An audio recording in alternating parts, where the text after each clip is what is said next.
Nous allons vous présenter maintenant un logiciel spécifique pour la couverture dont le nom s'appelle DACAD. Le principe de ce logiciel consiste à retracer la vue en plan, ce qui fait que si vous avez un plan neuf, vous aurez toutes les informations pour le retracer. Sinon, en relevé de chantier, il vous suffira simplement de prendre la dimension des murs et retracer la vue en plan. Nous allons vous montrer comment cela se passe. Donc je prends un point de départ et je dis j'ai un trait qui fait 10 mètres vers la droite. Si vous avez un mur en biais, on va donner la largeur ici la hauteur et nous avons fait un trait qui fait 3 mètres par 2 mètres. Après je fais 5 mètres vers le haut, 3 mètres vers la gauche, 10 mètres vers le haut.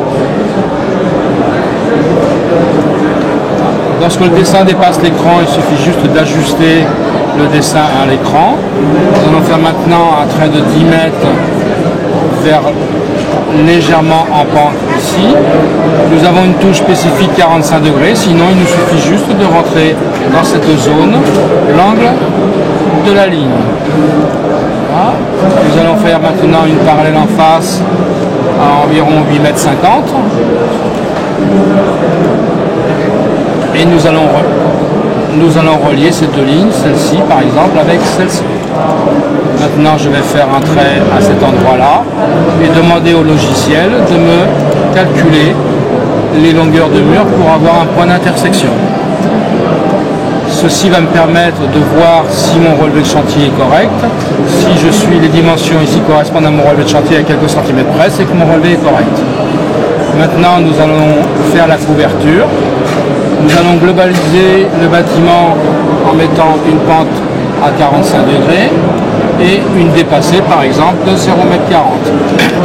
Il nous suffira maintenant de lancer le calcul et le logiciel va vous calculer toutes vos surfaces et toutes vos longueurs de ligne.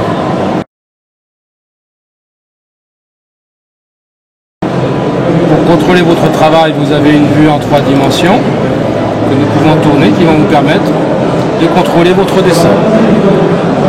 Et pour pouvoir faire votre devis, nous aurons le listing avec la surface totale du bâtiment, les longueurs des arrêtiers, des faîtages, des noues et des égouts.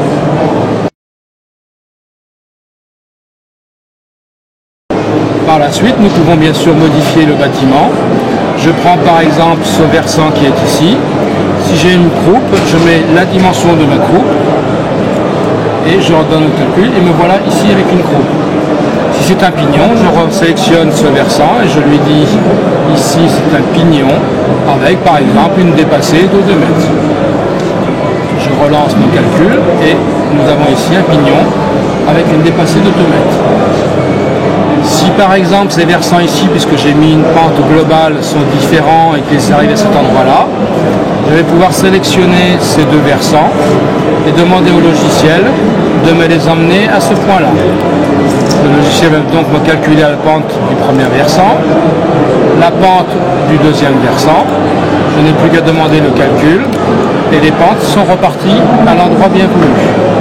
Bien sûr, la vue en plan est complètement changée, ainsi que le listing qui est remis à jour.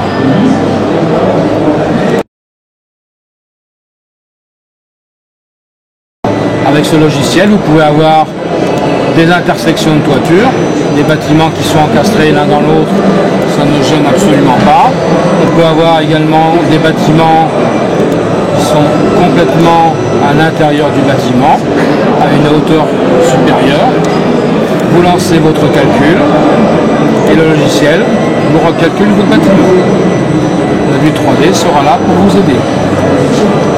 Si votre toiture par exemple est en bac en zinc, je vais prendre le versant, je vais lui demander la mise à plat de mon versant et je vais donc faire maintenant un partage de bac de ce point jusqu'à ce point et le logiciel vous donnera toutes les longueurs de bac utiles et nécessaires pour la réalisation de votre toiture.